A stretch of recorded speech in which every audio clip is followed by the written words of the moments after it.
বিসমিল্লাহির রহমানির রহিম। সুপ্রিয় শিক্ষার্থী বন্ধুরা, তোমরা নিশ্চয়ই ভালো আছো। আলহামদুলিল্লাহ, আমিও ভালো আছি। আজ আমি নবম ও দশম শ্রেণীর গণিতের একটি গুরুত্বপূর্ণ বিষয় নিয়ে আলোচনা করব, তা হচ্ছে ত্রিকোণমিতি। তোমরা সবাই জানো, ইংরেজি ত্রিগুণমিতি শব্দের বাংলা প্রতিশব্দ হচ্ছে ত্রিকোণমিতি। আমরা একটু দেখে নেই। ত্রিকোণমিতি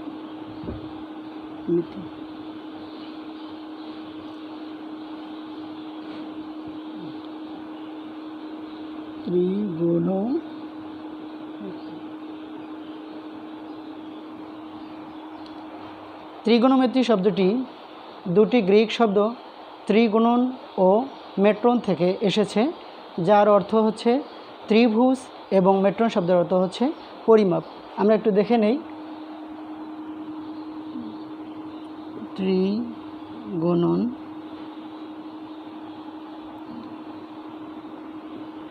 ত্রিভুজ এবং মেট্রন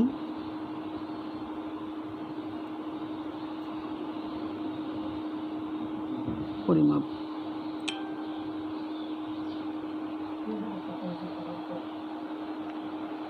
তো বন্ধুরা, তোমরা নিশ্চয়ই বুঝতে পেরেছ যে ত্রিকোণমিতি শাখাটিতে ত্রিভুজ সম্পর্কিত বিষয় নিয়ে আলোচনা করা হয়। তো ত্রিকোণমিতি কাকে বলে আমরা এখান থেকে সংজ্ঞাটা দিতে পারি। ত্রিভুজের কোণ, বাহু, এদের মধ্যে যে সম্পর্ক এবং এই সম্পর্ক দ্বারা যে আমরা বিভিন্ন রকম সমস্যার সমাধান করতে পারি, তাকে আমরা ত্রিকোণমিতি বলি। বন্ধুরা, ত্রিকোণমিতির জন্ম প্রাচীন মিশরে হলেও এর কিন্তু আদি উদ্ভাবক গ্রিক জ্যোতির্বিদ হিপারকাস গ্রহ নক্ষত্র, তাদের মধ্যে যে দূরত্ব, তাদের মধ্যকার বেগ ইত্যাদি নির্ণয় করতে গিয়েই তিনি কিন্তু ত্রিকোণমিতি চর্চা শুরু করেন। আজকে আমরা যে আধুনিক ত্রিকোণমিতি দেখতে পাচ্ছি, তা কিন্তু তিনজন মুসলিম গণিতবিদ আবু আবদুল্লাহ আল বাতানি, হাবাস আল হাসিব, আবুল ওয়াফা আল বুজানি, এই তিনজন মুসলিম গণিতবিদের বিশেষ অবদান। তবে তাদের মূল ভিত্তি কিন্তু নেওয়া হয়েছে গ্রিক জ্যোতির্বিদ হিপারকাসের মূল তথ্য থেকে। তো বন্ধুরা, আমরা ত্রিকোণমিতিতে যে ত্রিভুজটি সবচেয়ে বহুল পরিচিত তা হচ্ছে সমকোণী ত্রিভুজ। চিত্রে আমরা দেখে নেই।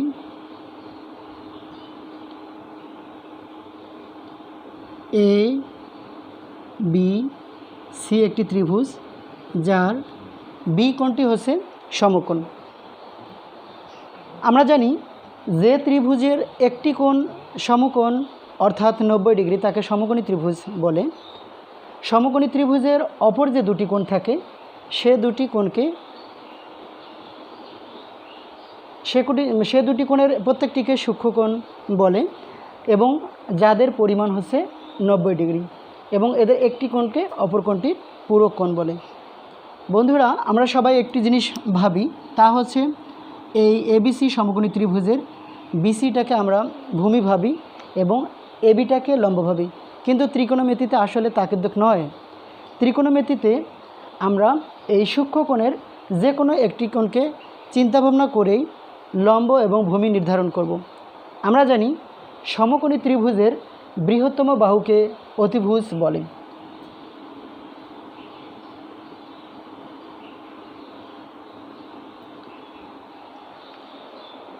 সমকোণী ত্রিভুজের বৃহত্তম বাহুকে অতিভুজ বলে, অথবা আমরা যদি এটি এভাবে বলি যে সমকোণী ত্রিভুজের সমকোণের বিপরীত বাহুকে অতিভুজ বলে।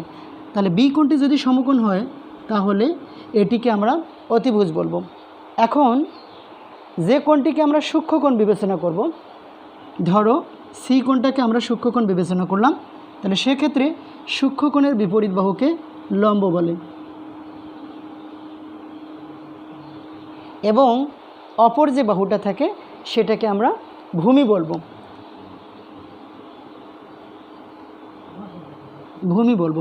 তো বন্ধুরা, তোমরা নিশ্চয়ই বুঝতে পেরেছ যে সমকোণী ত্রিভুজের অতিভুজ লম্ব এবং ভূমি কাকে বলে। আমি আবারও একটু রিপিট করতেছি যে সমকোণী ত্রিভুজের সমকোণের বিপরীত বাহুকে অতিভুজ বলে এবং সূক্ষ্মকোণের বিপরীত বাহুকে লম্ব বলে। অপর যে বাহুটা সেটি হচ্ছে ভূমি। তোমরা এরকমভাবে মনে করতে পারো যে সূক্ষ্মকোণ সংলগ্ন দুটো বাহু থাকে, বড় বাহুটাকে অতিভুজ এবং ক্ষুদ্রতর বাহুটাকে ভূমি আমরা বলবো। বন্ধুরা, এই সমকোণী ত্রিভুজে পিথাগোরাস একটি উপপাদ্য দিয়েছেন, যেটা তোমরা ক্লাস 8-এ পড়েছ, যে একটি সমকোণী ত্রিভুজের অতিভুজের উপর অঙ্কিত বর্গক্ষেত্র অপর দুই বাহুর উপর অঙ্কিত বর্গক্ষেত্রদের সমষ্টির সমান। অর্থাৎ এটি সূত্রের মাধ্যমে যদি লিখি যে অতিভুজ স্কয়ার সমান লম্ব স্কয়ার যোগ ভূমি স্কয়ার, এটি হচ্ছে পিথাগোরাসের উপপাদ্য। এখন বন্ধুরা, আমরা ত্রিকোণমিতিক অনুপাত নিয়ে আলোচনা করব। ত্রিকোণমিতিক অনুপাত কাকে বলে এটি আমাদের জানতে হবে। যে ত্রিকোণমিতিক অনুপাতটা হচ্ছে সমকোণী ত্রিভুজের একটি সূক্ষ্মকোণের সাপেক্ষে, অর্থাৎ একটি সূক্ষ্মকোণের জন্য আমরা 6টি অপেক্ষক পাই। সে অপেক্ষকগুলো হচ্ছে সাইন, কোসাইন, ট্যানজেন্ট, কোট্যানজেন্ট,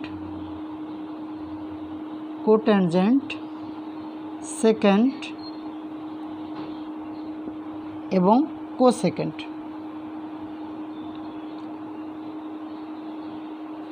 বন্ধুরা, একটি সূক্ষ্মকোণের সাপেক্ষে আমরা 6টি অপেক্ষক বা ফাংশন পাই: sine, cosine, tangent, cotangent, secant and কোসেকেন্ড।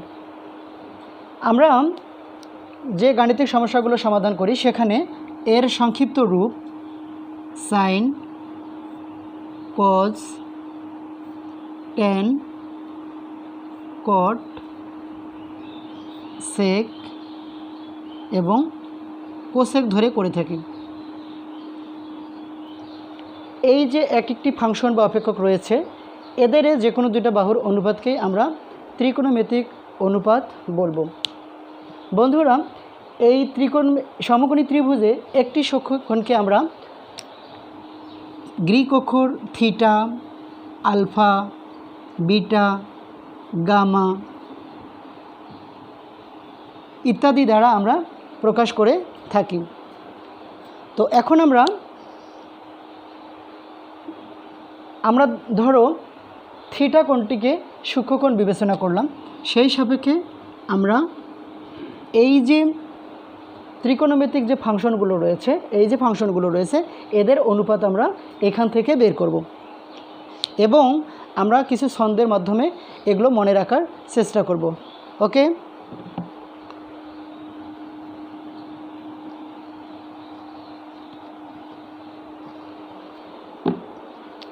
প্রথমে আমরা দেখি সাইন থিটা।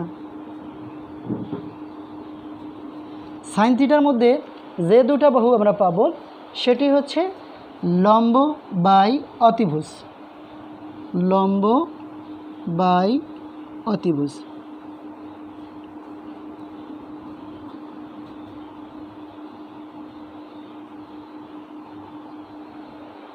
বন্ধুরা, তোমরা এখানেই দেখো যে এ বি সি সমকোণী ত্রিভুজের লম্ব হচ্ছে এ বি আর অতিভুজ হচ্ছে এসি। তাহলে সেক্ষেত্রে এখান থেকে আমরা লিখতে পারি লম্ব বাই অতিভুজ। এটি আমরা একটি ছন্দের মাধ্যমে মনে রাখতে পারি। ইচ্ছা করলে তোমরা এভাবেও মনে রাখতে পারো যে সাগরে লবণ আছে, লবণ আছে। তাহলে আমরা বন্ধুরা তোমরা একটু দেখে নাও, সাগরে বলতে সাইন, লবণ বলতে হচ্ছে লম্ব, আছে বলতে অতিভুজ। তোমরা এরকমভাবে মনে রাখতে পারো। এরপরে আসি কস থিটা। কস থিটার যে বাহুদ্বয়ের অনুপাত সেটি আমরা লিখব যে ভূমি বাই অতিভুজ। ভূমি বাই অতিভুজ।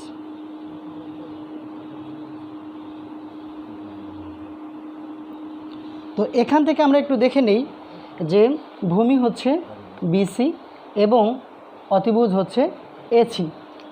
তাহলে সেক্ষেত্রে আমরা লিখতে পারি বিসি বাই এসি। এটিও আমরা একটি ছন্দের মাধ্যমে মনে রাখতে পারি যে কবরে ভয় আছে, কবরে ভয় আছে।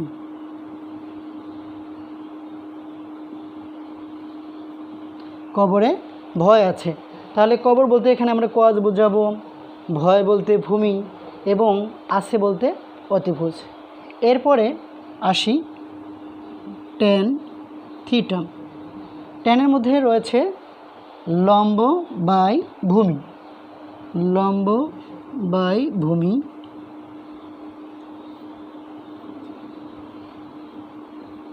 লম্ব বাই ভূমি। তোমরা নিশ্চয়ই দেখতে পাচ্ছ এবিটা হচ্ছে লম্ব আর ভূমিটা হচ্ছে বিসি। তাহলে আমরা এটা লিখতে পারি লম্ব হচ্ছে এবি আর ভূমি হচ্ছে বিসি, বিসি। তাহলে এখানেও আমরা একটি ছন্দের মাধ্যমে মনে রাখতে পারি। তোমরা একটু দেখে নাও যে টেমসে লাশ ভাসে।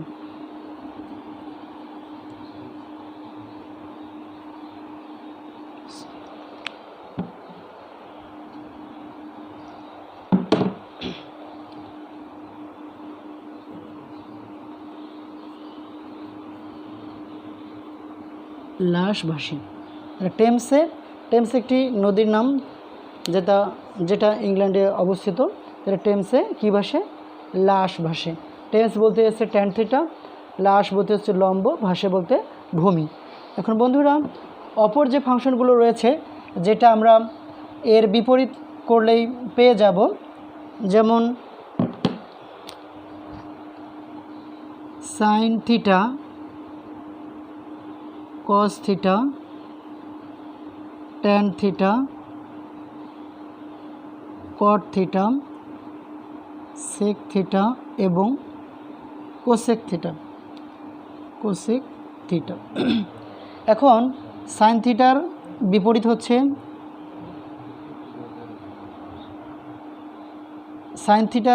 হচ্ছে ওয়ান বাই কোসেক থিটা হবে, আবার কোসেকের বিপরীত হবে সাইন থিটা। আবার একইভাবে আমরা যদি দেখি যে কস থিটার বিপরীত হচ্ছে সেক থিটা, আবার সেক থিটার বিপরীত হচ্ছে কস থিটা। ট্যান থিটার বিপরীত হচ্ছে কট থিটা, কট থিটার বিপরীত হচ্ছে ট্যান থিটা। তো এখন আমরা একটু দেখে নেই যে আমরা কিভাবে বিপরীত সম্পর্কগুলো লিখব। সাইন থিটা সমান 1 by cosec theta, cosec theta. আমরা এটা একটি ছন্দের মাধ্যমে মনে রাখতে পারি যে সাগরের ক্যাসেট আছে।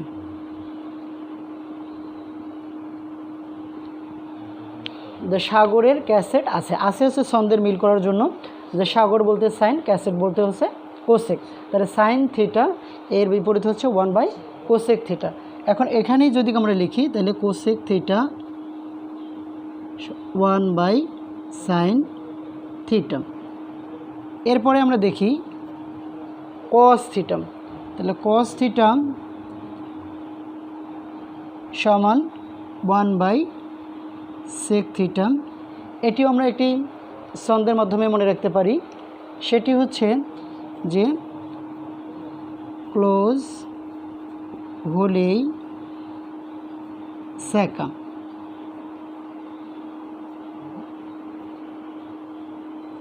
ক্লোজ হলেই সেকা, অর্থাৎ ক্লোজ হলো কস, সেকা হলো সেক। তাহলে কস থিটা সমান আমরা লিখব 1 বাই সেক থিটা। তাহলে একইভাবে আমরা লিখতে পারি সেক থিটা সমান 1 বাই কস থিটা। আরেকটি ফাংশন রয়েছে, সেটি হলো tan থিটা সমান 1/cot থিটা। বন্ধুরা আমরা একটু দেখে নেই, এটিও আমরা একটি ছন্দের মাধ্যমে মনে রাখতে পারি। সেটি হলো টনি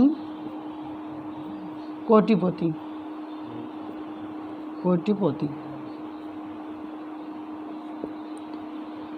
টনি কোটিপতি বলতে এখানে বোঝাচ্ছে ট্যান এবং কোটিপতি বলতে কট। এখন টনি বলতে হচ্ছে ট্যান, কোটি বলতে কট, তাহলে ট্যান থিটার সমান আমরা লিখব যে 1/cot। এখন কট থিটার সমান তাহলে কি লিখতে পারি, কট থিটার সমান 1/tan।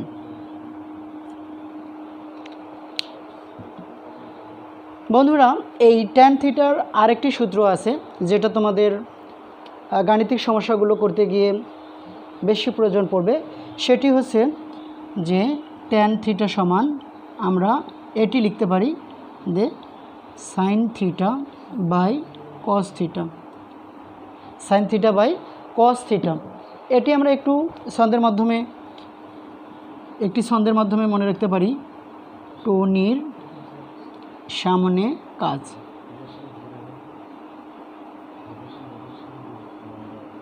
টনির সামনে কাজ, তাহলে টনি বলতে হচ্ছে ট্যান, সামনে বলতে হচ্ছে সাইন, এবং কস থিটা বলতে এখানে আমরা কাজ দ্বারা কস থিটাকে বোঝাচ্ছি। তো বন্ধুরা আশা করি তোমরা এই সূত্রগুলো একটু হলেও বুঝতে পেরেছ। এখন আমরা যে সম্পর্ক সূত্রগুলো আমরা একটু দেখব, এগুলো আমি একটু মিশিয়ে দিচ্ছি।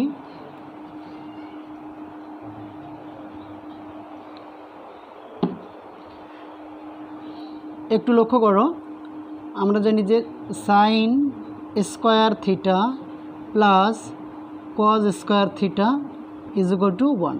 আমরা যদি এই সূত্রটি মনে রাখি, তাহলে এখান থেকে আমরা সাইন স্কোয়ার থিটা সমান কী হবে, কজ স্কোয়ার থিটা সমান কী হবে, এটা আমরা বলতে পারবো। তো আমরা সাইন স্কোয়ার থিটা সমান লিখতে পারবো সাইন স্কোয়ার থিটা, এখানে প্লাস আছে, পাস করে যদি দেই তাহলে হবে -1 মাইনাস কজ স্কোয়ার থিটা। একইভাবে আমরা যদি কজ স্কোয়ার থিটাকে রেখে দেই, যে cos square theta is equal to 1 minus sine square theta, তাহলে একটু লক্ষ্য করো, sine square theta plus cos square theta is equal to 1, এই সূত্র থেকে আমরা পরবর্তী সূত্র দুটি অকপটে লিখতে পারি। ওকে, এরপরে আমরা পরবর্তী সূত্রটি লিখি, সম্পর্কটি লিখি যে sec square theta minus tan square theta is equal to 1। এখন এটি আমরা এখান থেকে যে সূত্রটি পাবো, যে সেক স্কোয়ার থিটা সমান মাইনাস এসে পাস করে দেই 1 প্লাস টেন স্কোয়ার থিটা। বন্ধুরা এখান থেকে আরেকটু লক্ষ্য করি আমরা, যে সেক স্কোয়ার থিটাকে যখন আমরা রাখবো, টেন স্কোয়ার থিটাকে যখন পাস করে দেবো, তখন হবে 1 প্লাস টেন স্কোয়ার থিটা। এখন টেন স্কোয়ার থিটা সমান কি, টেন স্কোয়ার থিটা সমান এখান থেকে যদি আমরা দেখি, এখানে আছে মাইনাস রয়েছে, তাহলে সেক স্কোয়ার থিটা, এখানে প্লাস আছে, এদিকে পাস করে দেই তখন হবে মাইনাস, এবং এখানে মাইনাস আছে, এটাকে যদি ডান দিকে আমরা পাস করে দেই তখন হয়ে যাবে প্লাস। তো এখান থেকে আমরা লিখতে পারি টেন স্কোয়ার থিটা সমান সেক স্কোয়ার থিটা মাইনাস 1।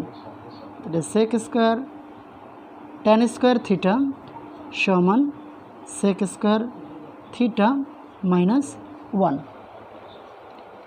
এরপরে আমরা আরেকটি সূত্র দেখব, সেটি হলো cosec square theta minus cot square theta is equal to 1। একইভাবে এই সূত্রটি থেকে যেরকমভাবে এই সূত্রগুলো আমরা পেয়েছি, তো এখান থেকে একইভাবে আমরা পাবো। দেখো এখানে সেক স্কোয়ার থিটা ছিল, এখানে এসেছে কোসেক স্কোয়ার থিটা, তাহলে কোসেক স্কোয়ার থিটা, এখানে মাইনাস আছে, ডান পাশে পাস করে দেই 1 প্লাস কট স্কোয়ার থিটা, এবং এখানে রয়েছে কট স্কোয়ার থিটা। সিমিলার এখানে যেরকমভাবে করেছি আমরা ঠিক সেরকমভাবে যদি এখানে করতে যাই, যে cot square theta is equal two cosec square theta minus 1। আশা করি বন্ধুরা তোমরা এই সূত্রগুলো বুঝতে পেরেছো। এখন আমরা একটি গাণিতিক সমস্যার সমাধান করব।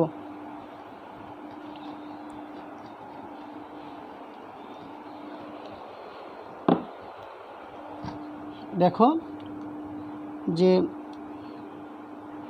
প্রমাণ করো 1/cosec square theta plus 1/sec square theta is equal to 1। বন্ধুরা তোমরা একটু লক্ষ্য করো,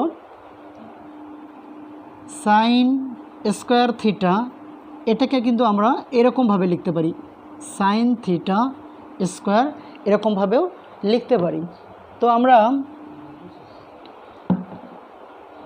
এখান থেকে যদি লিখি যে এখানে 1/cosec square theta plus 1/sec square theta, এটাকে যদি আমরা লিখি তাহলে যেমনটি দেখালাম সাইন স্কয়ার থিটা, এটাকে আমরা সাইন থিটা স্কয়ার লিখতে পারি। একইভাবে আমরা এটা লিখতে পারি 1/cosec থিটা অল স্কয়ার আমরা লিখতে পারি plus 1/sec theta all square এটা আমরা লিখতে পারি। তো বন্ধুরা আমরা যে ছন্দগুলো পড়েছি দেখো 1/cosec এটি কার বিপরীত? সাইনের বিপরীত, কেননা সাগরের ক্যাসেট আছে, তাহলে ক্যাসেট বলতে কোসেক, 1/cosec, তাহলে সাইন থিটা আমরা সেটি লিখতে পারি। সাইন এখানে আমরা স্কয়ার দিয়ে দিচ্ছি, সাইন স্কয়ার থিটা।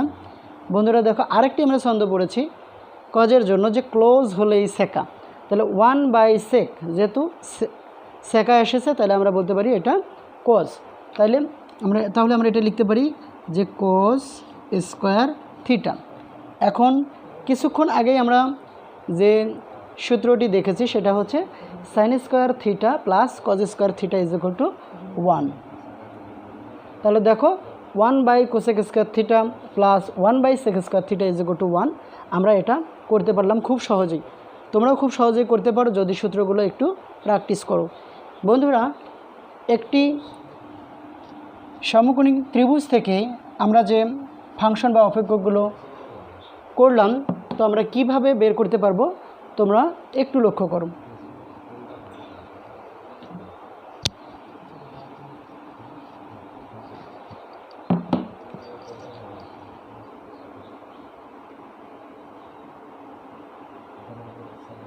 চিত্রে পি কিউ আর একটি সমকোণী ত্রিভুজ যার অ্যাঙ্গেল কিউ সমান হচ্ছে 90 ডিগ্রি দেওয়া হলো। এটি হচ্ছে পি কিউ এর মান হচ্ছে কত 4 এবং আর কিউ এর মানটা হচ্ছে 3। এখন আমরা জানি সমকোণী ত্রিভুজের সমকোণের বিপরীত বাহুকে অতিভুজ বলে বা বৃহত্তম বাহুকে অতিভুজ বলে। এখন আমার পিথাগোরাসের উপপাদ্য থেকে আমরা পাবো অতিভুজ স্কয়ার, আমরা কোনটি লম্ব বা কোনটি ভূমি এটা আমরা জানি না, তবে এক্ষেত্রে আমরা এটি আগে লিখলেও এটি পরে লিখলেও কোনো সমস্যা হবে না, অথবা এটি আগে লিখলে এটি পরে লিখলেও কোনো সমস্যা হবে না। তো আমরা লিখি যে পি কিউ স্কোয়ার প্লাস আর কিউ স্কোয়ার বা পি আর স্কোয়ার। এখানে পি কিউ এর মানটি আমরা জানি 4 স্কোয়ার, আর কিউ এর মানটিও আমরা জানি সেটা হচ্ছে 3 স্কোয়ার। তো আমরা এখন লিখতে পারি P R square is equal to 4 4 16 3 3 9 বা পি আর স্কোয়ার এটা হচ্ছে কত 25। আমরা যদি স্কোয়ারকে পাস করি তাহলে হচ্ছে বর্গমূল, সুতরাং পি আর সমান হচ্ছে 25। আমরা 5 5 25, এখানে আমরা ধনাত্মক মানটি নেব কেননা দৈর্ঘ্য কখনো ঋণাত্মক হয় না। বন্ধুরা আমরা পেয়ে গেলাম যে পি আর সমান হচ্ছে 5। এখন তোমাদের প্রশ্নে এরকম আসতে পারে যে ত্রিভুজ পি কিউ আর এ angle Q 90 degree, P Q সমান 4, আর কিউ সমান 3 হলে পি আর সমান কত। আবার এখান থেকে বের করতে, তাহলে আমরা পি আরটা দেখতে পাচ্ছ আমরা বের করে ফেলেছি অলরেডি। আবার বললো যে এখান থেকে সাইন পি সাইন আর এর মান বের করো, এর মান বের করো।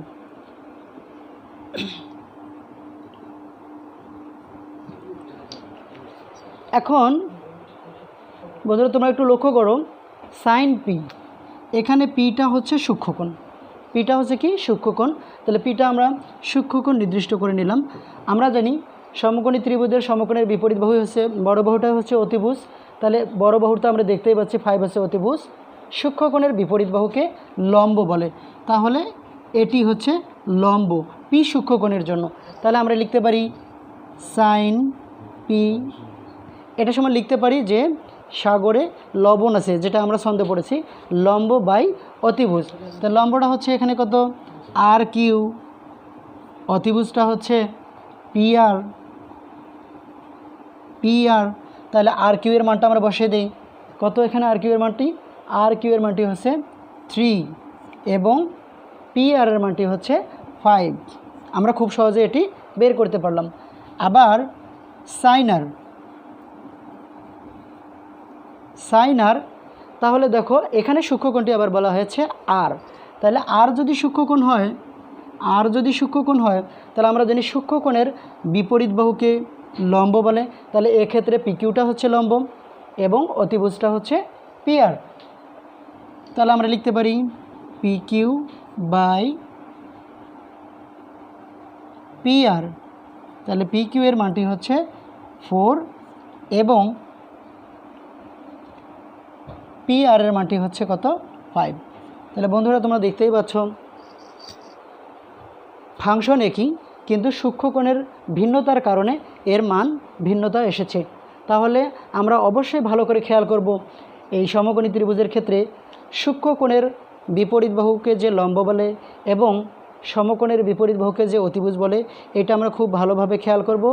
আর সূত্রগুলো তোমরা ভালোভাবে একটু চর্চা করো, যাতে গাণিতিক সমস্যাগুলো সমাধান করতে তোমাদের জন্য খুব ইজি হয়। আমি যে সূত্রগুলো দিলাম তোমরা খুব মনোযোগ সহকারে বাসায় একটু পড়বে।